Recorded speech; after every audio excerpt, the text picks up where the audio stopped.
Bibi, sa taglay niyang kulit, tsak ika'y mapapaibig. Ang bibi mo at ang bibi ko. I love you! Love you, pare. Bibo! Bibo!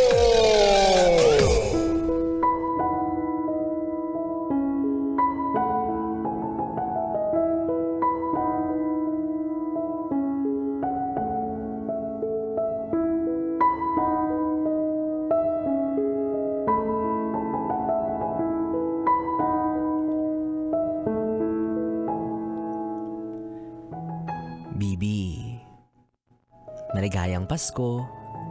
Ilang tulog na lang, darating na yung araw na pinakahihintay ng maraming tao. Araw kung saan laganap ang bigayan. Palitan ng mga regalong nagagandahan, kaliwat ka ng batian, at hitik sa masasarap na handa ang hapagkainan. Ang saya, no? Ang sarap pakinggan. Tila ba walang problema ang kahit sino at puro lang kaginhawaan ang ating nararanasan. Pero ito ang katotohanan. Hindi para sa lahat ang salitang maligayang Pasko. Dahil marami pa rin ang nangungulila at nahihirapan sa dakilang araw na ito. Hindi naman sa pinupundi ko ang ilaw ng parol mo. Hindi ko rin intensyon na tanggalin ang bituin sa tuktok ng Christmas tree ninyo. Bagus, gusto ko lang na maramdaman mo ang gulugod ng Pasko. Kung para saan nga ba ito at kung paano ito nagsisilbing pundasyon ng pagiging mas makatao. Sa bawat kalansing ng mga tansan mula sa mga nangangaroling na bata, naririnig mo rin ba na may iba sa kanila ang sumasabay sa ritmo ang kalam ng sikmura?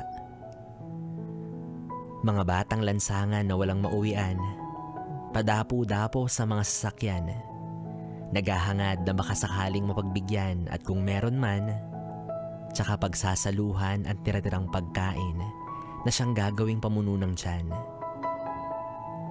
Ngayong Pasko, marami ang nagkukumahog sa mga mall para bumili ng regalo at makapasyal. Sa kabilang banda, siksikan rin ang mga magpapasko sa ospital. At ang regalong tanging ipinagdadasal ay ang maayos na kalusugan ng kanilang minamahal. Malapit na rin ang Noche Buena.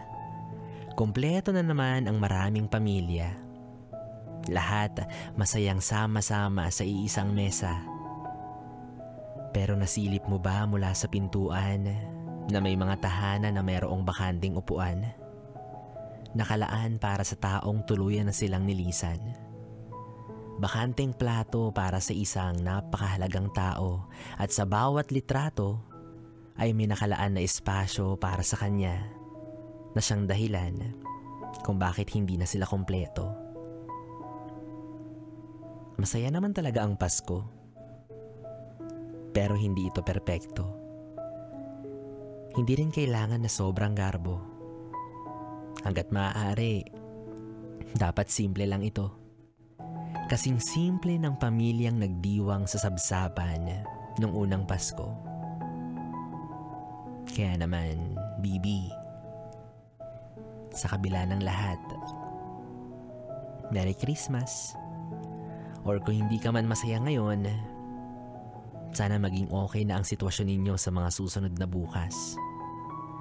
At sana makamit mo na ang regalong hinihiling mo. Dahil kahit mahirap ang buhay, tuloy na tuloy pa rin ang Pasko. Yes, friend, kapiling mo pa rin na DJ B-Boy Bibo para sa ating BB Time dito sa Yes FM.